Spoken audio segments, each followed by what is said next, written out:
Donc, aujourd'hui, je vais commencer là, une nouvelle série pour nous permettre là, d'accumuler finalement là, un avantage informationnel. Donc, ce qu'on va faire, c'est qu'on va aller chercher là, plusieurs ratios dans le marché financier pour pouvoir là, un petit peu là, mapper la rotation là, sectorielle à travers, par exemple, ici, le secteur cyclique puis défensif. Puis ça, ce que ça va nous permettre de faire, là, c'est de pouvoir savoir justement là, comment que le marché se comporte là, en toile de fond. Donc oui, c'est bien beau. Bon, les indices présentement continuent d'augmenter. Des fois, on a des baisses. Là. Bon, on a vu là, par exemple là, au courant des derniers mois les tensions relatives au conflit du Moyen-Orient.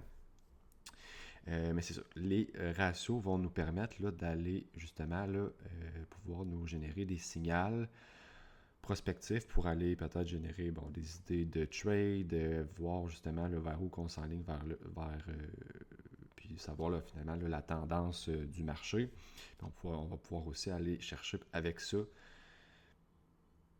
une confirmation au niveau cross-asset, donc intermarché, avec par exemple les taux d'intérêt, les spreads de crédit, les écarts de crédit, la volatilité. Puis tout ça mis ensemble, ça va nous donner, là, si on veut, un prisme qui va indiquer là, où, dans quel régime finalement on se trouve. Puis ça va appuyer finalement là, notre conviction pour aller, par exemple, là, prendre position sur le marché.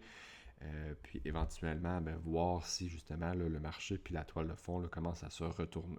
Donc ça va tout être des signaux là, qu'on va pouvoir aller chercher puis les empiler un à un pour avoir une vision là, vraiment plus claire puis aller chercher une conviction. Parce que si, je vais présenter là, chacun d'entre eux là, de façon séparée pour faciliter là, la compréhension, mais si on en prenait juste un, par exemple, celui-là ici, à nouveau cyclique et défensif, mais ça ne veut pas nécessairement dire que le marché est haussier. Là, si le ratio va augmenter comme on va voir là, tout à l'heure, donc ça va être vraiment là, d'aller générer ces différents ratios-là, les comparer, comprendre pourquoi, dans le fond, là, chacun d'entre eux augmente ou diminue. Puis surtout, là, cibler les tendances là, dans le marché, parce qu'encore une fois, il ne faut pas nécessairement non plus se concentrer sur un horizon là, à court terme si on va aller générer des idées à plus moyen terme puis long terme. Donc, c'est pas important là, d'aller valider aussi la tendance par rapport à l'avantage informationnel qu'on va aller se générer dans le marché. Donc, je commence ici. Ce qui est intéressant de voir là, avec les ratios, puis justement comparer les différents secteurs, par exemple au niveau du S&P 500, c'est que le marché va aller se positionner vraiment pour nous montrer si on prévoit peut-être une accélération de la croissance ou si on se prépare finalement peut-être silencieusement à un ralentissement. Donc c'est vraiment la question qu'il faut se poser. Oui, on va aller voir les ratios et tout ça. On va voir par exemple le graphique. Bon, si ça monte, si on est en congestion, si ça descend, mais il faut toujours revenir au fait de, pourquoi justement là, ça monte, pourquoi ça descend, comment que les investisseurs justement là, peut-être interprètent actuellement peut-être la politique monétaire, les tensions géopolitiques, puis ce visuel-là va nous permettre un petit peu là, de commencer à raconter un petit peu là, l'histoire de ce qui se passe là, derrière les marchés, puis si peut-être là, la liquidité est peut-être plus rapide, il y en a plus que d'habitude ou il y en a moins par exemple de ce côté-là. Donc c'est pas important de regarder ça. Donc si j'ai mis par exemple, donc ici c'est un exemple des secteurs cycliques puis défensifs. Donc au niveau cyclique, ce qu'on peut faire, c'est qu'on peut faire un ratio puis mettre d'un côté tout ce qui est des secteurs cycliques, puis de l'autre les secteurs défensifs. Ici, au niveau cyclique, j'ai mis tout ce qui est là, discrétionnaire, donc XLY, qui est finalement ici, là, c'est les ETF qui font partie du S&P 500, donc les grandes entreprises. Donc on commence au niveau, par exemple, discrétionnaire, ça va être les entreprises Amazon, Tesla, donc toutes les entreprises où les gens vont aller vont être un peu plus dans une optique de consommation. Donc on a Nike ici. C'est sûr que si les gens, on va dire, là, perdent leur emploi, l'économie va moins bien, on va peut-être pas nécessairement aller chercher là, aller s'acheter là, plusieurs paires de souliers, puis les profits peut-être de Nike vont commencer là, à baisser graduellement. Un petit peu la même chose pour Amazon, quoique Amazon est beaucoup plus gros, puis il y a beaucoup aussi là, de produits de consommation comme on va voir ici. Mais bref, au niveau discrétionnaire, c'est vraiment les dépenses qui ne sont pas nécessairement considérées nécessaires. Si je regarde là, tout de suite à l'inverse, on a les dépenses ici, donc le stop-loss qui est les dépenses nécessaires. Donc, on peut penser ici à Procter Gamble, Coca-Cola, PepsiCo, les classiques. Donc, c'est des entreprises qui vont toujours quand même continuer à performer relativement bien parce que les gens vont aller, on va toujours continuer d'aller à l'épicerie, aller consommer les biens de base, l'alimentation, puis tout ça. Donc, ça ne va pas arrêter là, du jour au lendemain. Super important de voir aussi, là, je vais l'expliquer aussi tout à l'heure, mais au niveau des ratios, si le cyclique augmente, le défensif diminue, ça fait augmenter le ratio et vice-versa. Par contre, ça ne veut pas dire que si on est dans une passe cyclique, que les défensifs vont nécessairement baisser. Donc, habituellement, ils vont continuer de monter un petit peu avec le cyclique. Puis de l'autre côté, si par exemple le cyclique commence à baisser, puis qu'on voit peut-être un début, là, on va dire, de ralentissement économique, peut-être une éventuelle récession, évidemment, le défensif va pouvoir aussi aller baisser. Par contre, au niveau du cyclique, peut-être qu'on va baisser, je ne sais pas, par exemple, de 4%, puis du défensif, seulement là, de 2%. Ce qui fait que, les deux baissent. Par contre, le défensif vient surperformer quand même là, le cyclique. Puis ça va venir affecter, évidemment, là, le ratio d'une autre façon. Mais vous voyez que même si un baisse, ça ne veut pas dire que l'autre va monter. Donc, les deux peuvent aller là, dans le même sens. Puis si on voit des fois là, des rotations à plus court terme, c'est sûr qu'on peut avoir peut-être les utilities. Donc, tout ce qui est là, énergie, les choses qu'on a toujours besoin, là, niveau électricité et tout ça, peut-être que ça va monter là, d'un côté, puis de l'autre, ça va venir baisser pour une période plus courte. Par contre, à long terme, évidemment, tous ces secteurs-là vont continuer là, de croître parce que ça reste que c'est des entreprises, puis ils vont aller générer là, de plus en plus de profits avec les années qui avancent. Donc, si on poursuit du côté cyclique, on a tout ce qui est là du côté industriel, donc les industries. Donc, dans un cycle où la croissance va bien, évidemment, au niveau industriel, ça va aussi bien. Il faut produire les produits pour que les gens aient justement les consommer, les acheter, par exemple, sur Amazon ou dans les commerces de détail. Donc, si on a Boeing, tout ce qui est là, de l'aviation, Caterpillar, on peut penser peut-être à la construction d'infrastructures. Donc, c'est sûr que si l'économie va bien, Caterpillar va en bénéficier. Puis d'ailleurs, vous ferez le test, là, vous irez voir là, le graphique de ce côté-là. Je me souviens plus si ça avait baissé dans les dernières semaines, là, mais ça avait été quand même assez là, productif de leur côté. Parce que tout ce qui est relié là, aux constructions là, de centres de données reliés à l'intelligence artificielle, c'est bénéfique là, pour Caterpillar qui fournit finalement là, la machinerie pour la construction. Puis on a UPS qui va finalement livrer tout ce qui est là, par exemple des biens, les colis, ces choses-là, à travers l'Amérique du Nord, puis même le monde. Puis évidemment, on a les matériaux qui partent de la matière première. On a Freeport ici qui est, si je ne me trompe pas, là, dans l'industrie du cuivre, d'autres entreprises ici. Puis au niveau financier, finalement, on a les grandes banques américaines qui montrent que si les banques vont bien, ça veut dire naturellement qu'ils sont en mesure de prêter, puis les gens sont en mesure de se qualifier là, pour aller chercher des prêts dans leurs institutions financières là, respectives. Ce qui crée finalement là, la liquidité dans le système, puis ce qui encourage là, la consommation, autant au niveau de l'immobilier que, par exemple, des prêts là, aux particuliers, puis même au niveau des banques, on a aussi là, tout ce qui touche à l'épargne. Donc, si la croissance va bien, c'est sûr que les bénéfices des banques là, vont suivre aussi.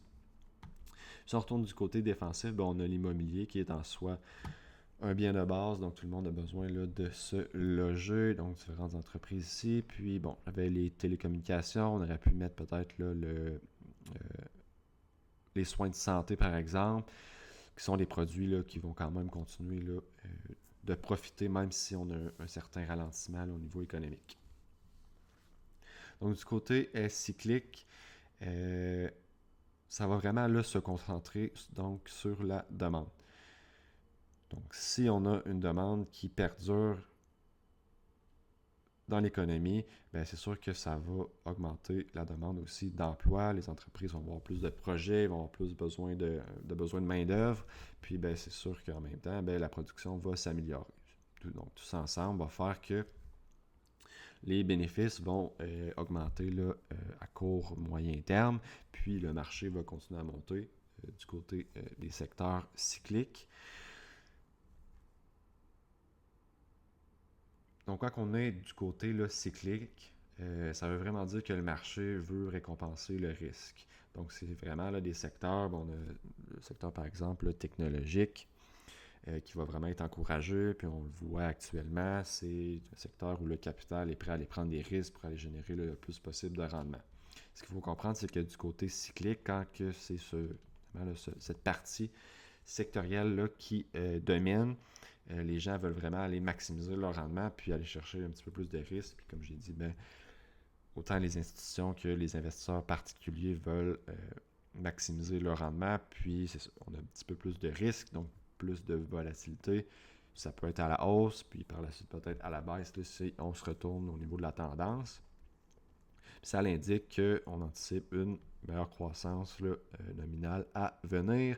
Et on va pouvoir également là, dans les prochaines présentations relier justement ce principe-là à la courbe de taux d'intérêt que j'ai déjà mentionné. Donc peut-être là, du côté long de la courbe, si par exemple on serait en bear steepener, qui indique que la courbe évidemment, là, du côté long monte plus rapidement au niveau des taux d'intérêt qu'à court terme. Donc le côté long monte plus vite que celui à court terme.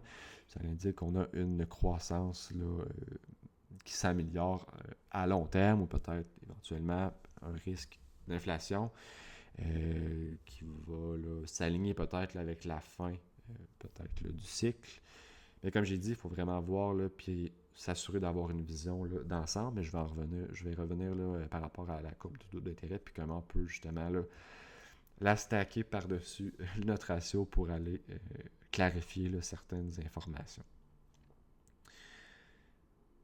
Donc, super important aussi de regarder là, à quel point le mouvement est large.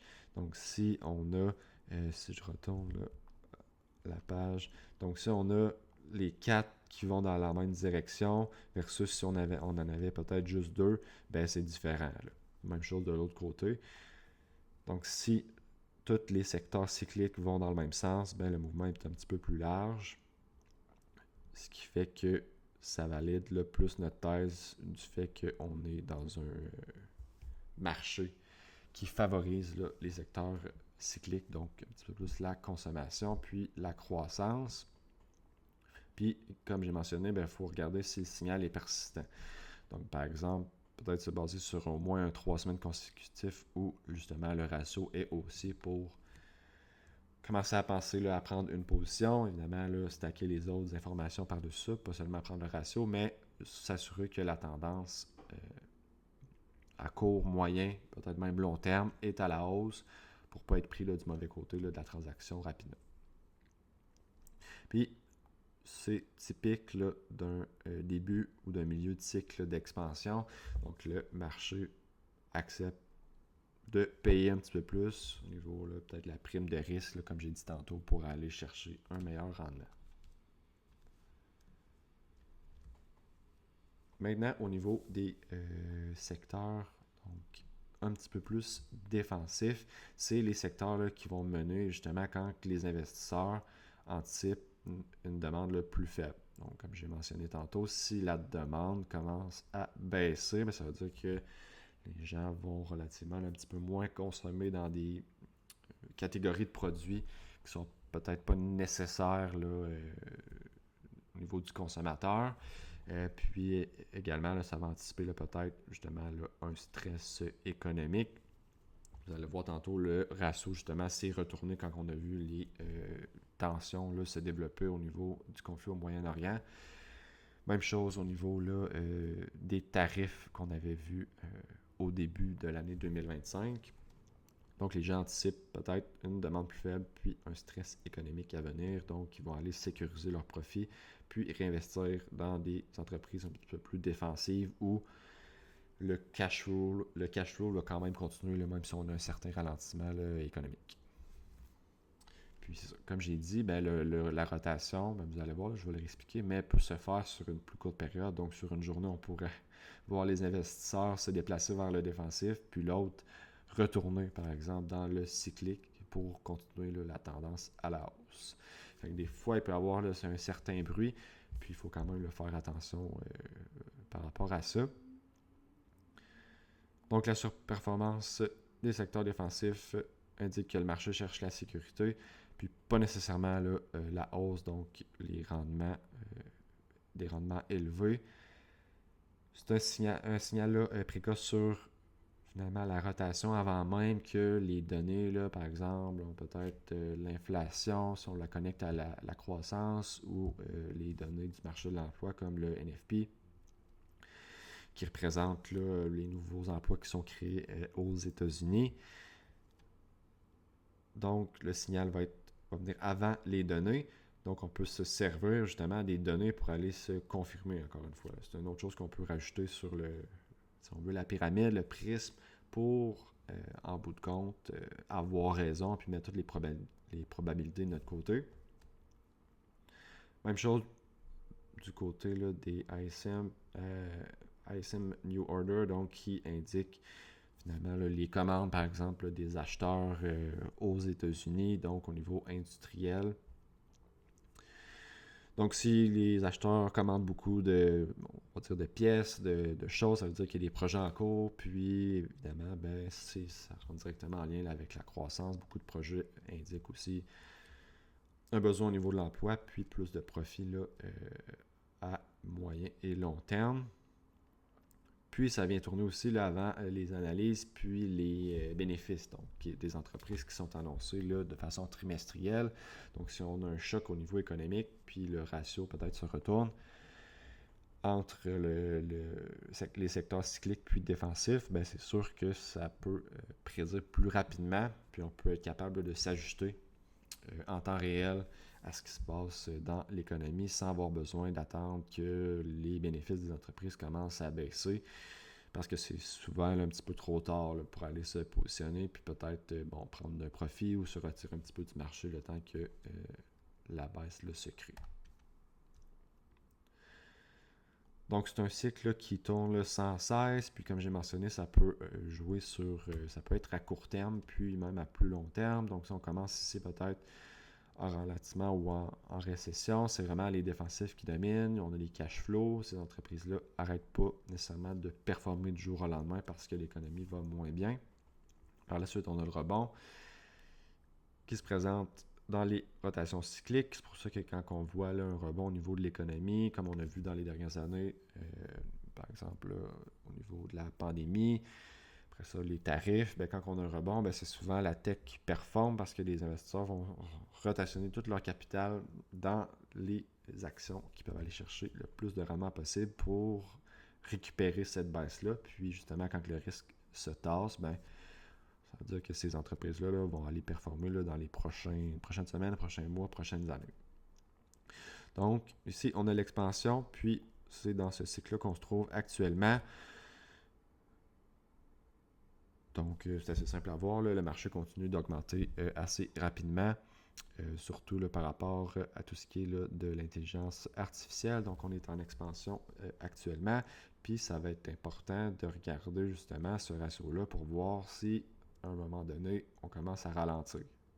Donc, l'expansion peut durer des semaines, des mois, puis avoir des années.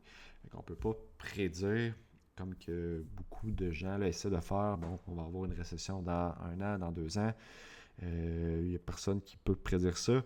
Ce qu'on peut faire, c'est s'adapter en temps réel, puis voir justement là, les signaux précurseurs du ralentissement pour être en mesure de se positionner le plus adéquatement sur le marché.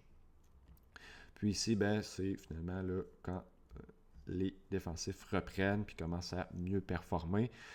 Donc peut-être qu'au niveau défensif, on commence à avoir des rendements plus positifs après peut-être le ralentissement qu'on a eu ou La majorité du temps, là, autant au niveau cyclique que défensif, les actions vont baisser. Donc, comme j'ai mentionné, là, dès le départ, je veux juste m'assurer que tout le monde comprenne que c'est super pertinent de ne pas prendre aucun ratio là, de façon unique, puis essayer de l'interpréter là, de façon isolée, parce que ça ne veut pas nécessairement dire que si le ratio augmente, que le marché va toucher des nouveaux sommets, puis on va commencer à monter là, de façon agressive. Donc ça, c'est super important. Il faut toujours prendre un pas de recul, puis regarder la situation là, globale au niveau macroéconomique, puis même au niveau là, microéconomique, au niveau des entreprises, qu'est-ce qui se passe. Là, on a l'intelligence artificielle, qu'est-ce qui drive là, derrière tout ça le marché. Par exemple, on a actuellement le rallye au niveau de la tech, Nvidia, puis tous les centres de données qui sont créés par rapport, comme j'ai dit, là, à l'intelligence artificielle. Donc, faire attention au bruit à court terme, si on a des surprises au niveau de l'inflation. Peut-être que le ratio va montrer quelque chose, puis les données vont montrer autre chose pendant un certain temps, puis après ça va se retourner. Donc, comme j'ai dit, vraiment là, s'assurer d'avoir une vision globale de la chose. On a aussi là, les chocs pétroliers. Super pertinent parce qu'on vient tout juste quand même d'en avoir un, puis là on voit que le pétrole se stabilise, autour entre peut-être 110 et 90. Mais ça n'empêche pas nécessairement le marché de continuer d'augmenter pour toutes les raisons que je vais nommer là, dans les prochaines présentations, prochaines vidéos. Donc, faire attention parce que ça peut créer là, des distorsions temporaires, puis ça peut évidemment créer des opportunités comme on a vu là, dans les derniers mois. Le marché a commencé à baisser, puis à un moment donné, ça s'est retourné assez agressivement, justement étant donné que toutes les indicateurs là, commençaient à retourner du bon côté, puis la liquidité dans le système là, est encore assez là, optimale, donc il y en a encore beaucoup.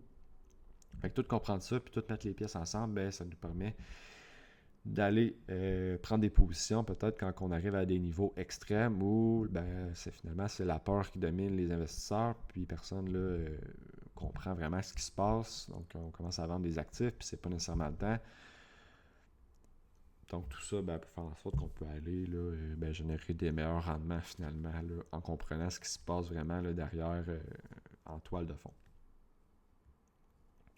Donc l'avantage qu'on peut aller chercher, là, c'est vraiment une rotation soutenue. Donc comme j'ai dit, c'est pas une journée qui va tout changer. Il faut regarder ça vraiment là, sur plusieurs jours, plusieurs semaines, voire plusieurs mois. Puis c'est ça, c'est pas en un jour que tout va chavirer. Ça prend certains jours, puis ce que j'ai appris aussi là, dans les dernières années, c'est qu'au niveau d'un sommet du marché, à moins qu'on voit là, par exemple le Black Swan ou quelque chose qu'on ne voit pas arriver, si c'est par exemple une guerre ou autre chose, ralentissement par rapport au taux d'intérêt, ça va prendre un certain temps quand même là, avant que le marché se retourne. Donc habituellement, on a quand même un certain temps pour aller se positionner. Puis sinon, si par exemple on la baisse ou quoi que ce soit, c'est sûr qu'il faut faire attention puis se protéger. Mais on pourrait aller regarder là, la rotation sectorielle pour aller reprendre des positions quand que ça va être le temps.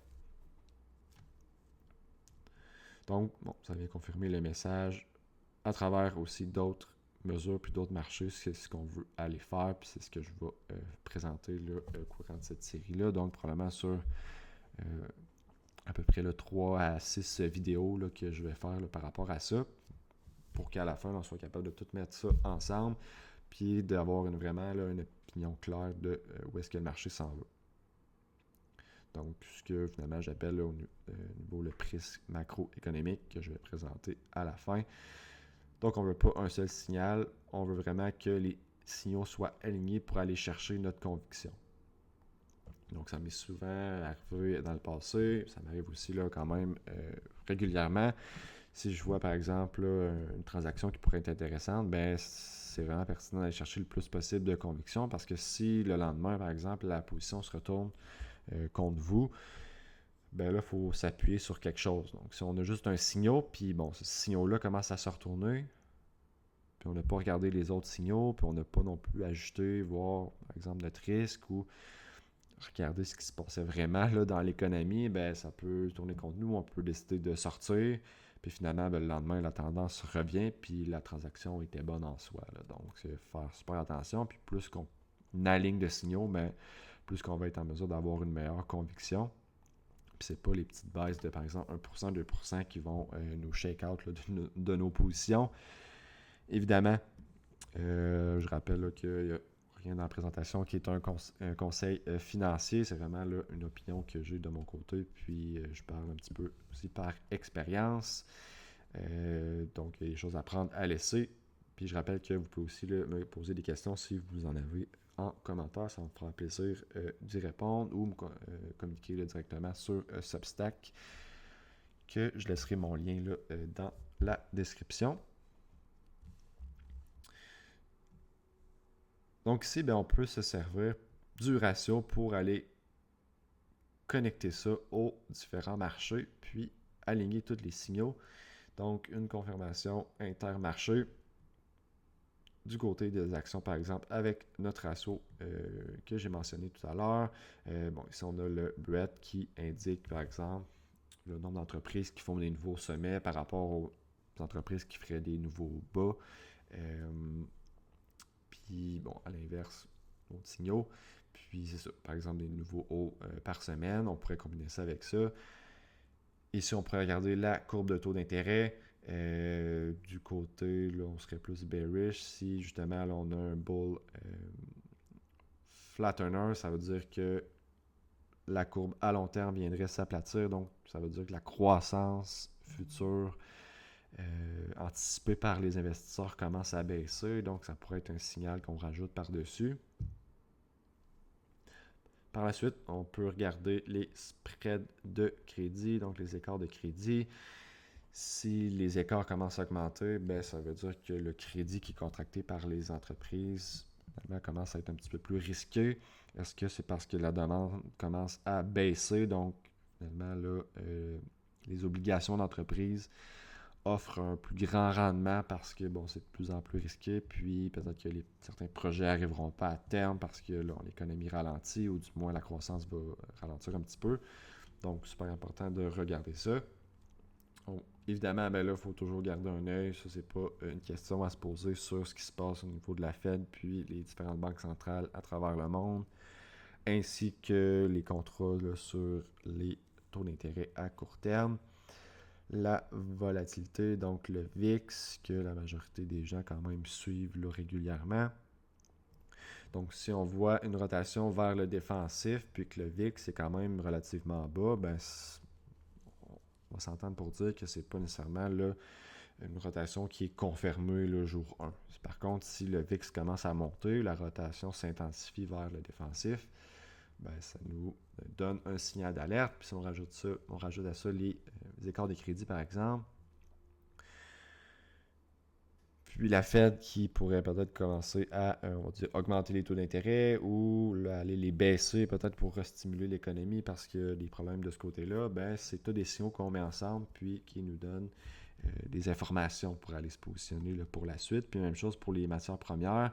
Je pense au cuivre qui représente un petit peu là, la croissance. Donc, étant donné que c'est une matière première qui est utilisée beaucoup dans les industries, surtout pour finalement là, la construction des centres, par exemple, de données au niveau de l'intelligence artificielle.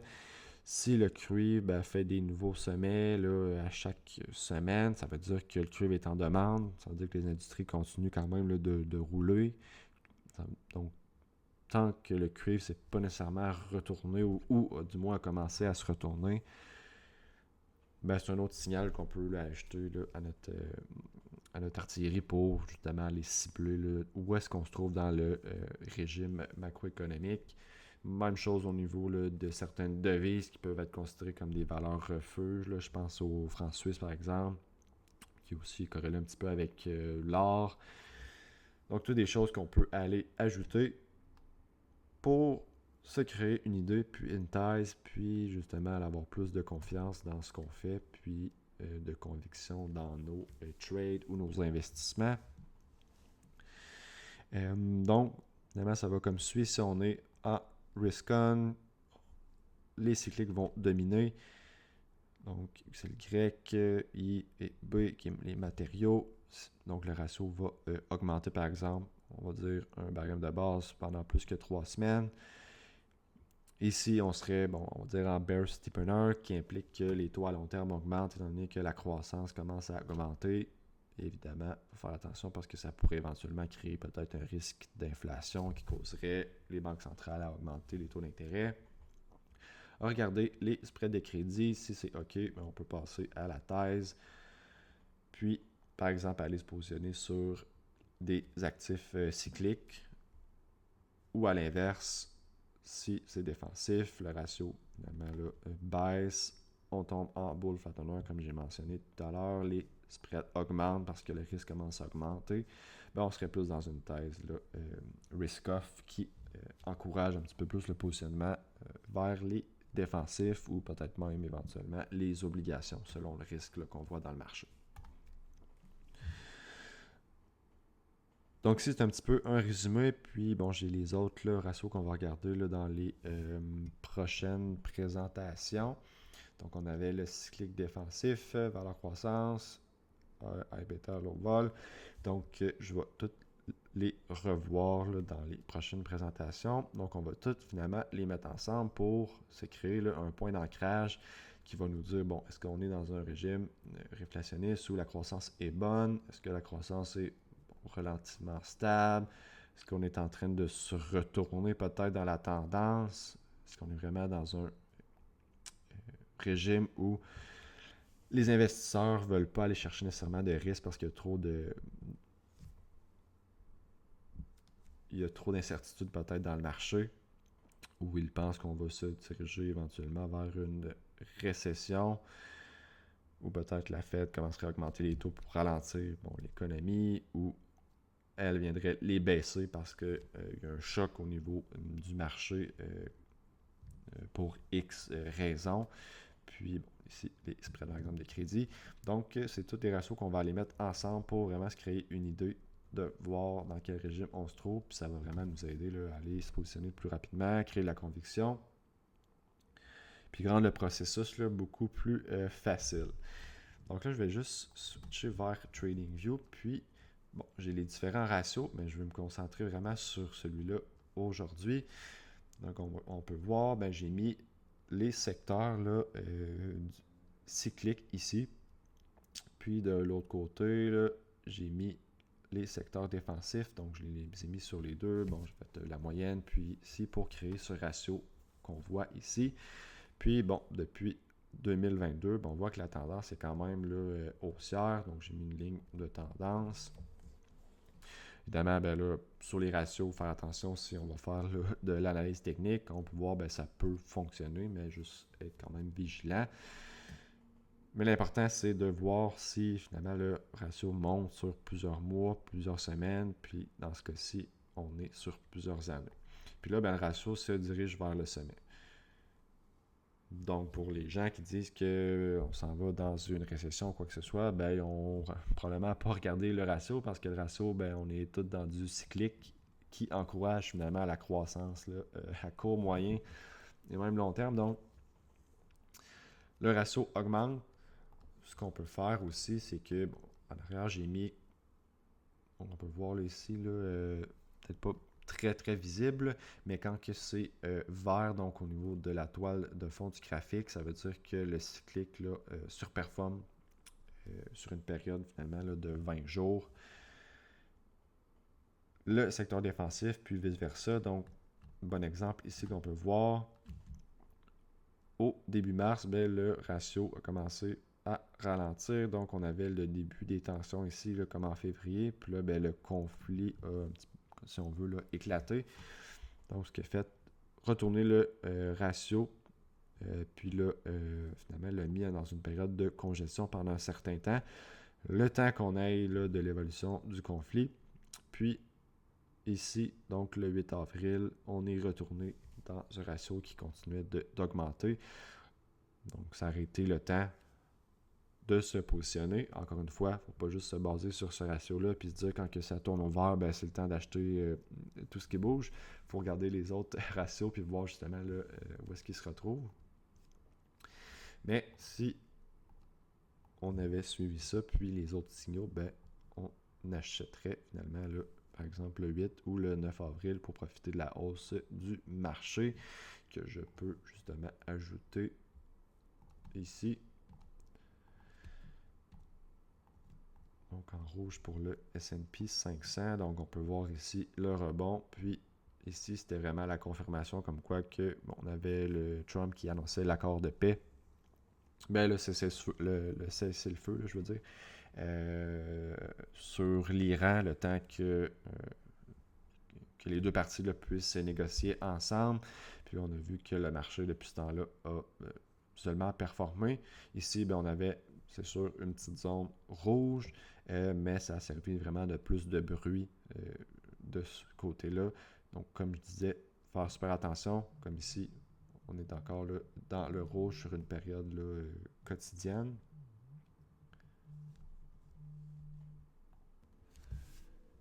Donc voilà, on peut aussi là, aller chercher, par exemple, sur une période de une semaine pour avoir une meilleure idée.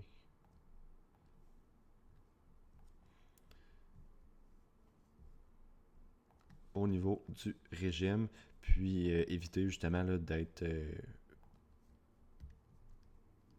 dérangé par le bruit là, des signaux qui changent là, rapidement. Donc, on pouvait voir ici que si bon, on avait mis le ratio sur une semaine au niveau là, de l'indicateur en toile de fond, qui d'ailleurs, si jamais vous voulez l'avoir, vous pouvez seulement m'écrire, je vous l'enverrai totalement gratuitement. C'est quand même assez simple à comprendre. Puis, ça pourrait là, éviter justement de faire certaines erreurs, puis continuer là, de rider là, la tendance finalement du marché au lieu là, d'être shake-out avec un petit peu là, le bruit qu'on voit ici. Par contre, ben, ça peut aussi, comme j'ai dit tout à l'heure, créer des opportunités dans le marché, puis on peut aller prendre position là, sur des périodes un petit peu plus court terme. Donc ici, le ratio finalement là, à la fin de la journée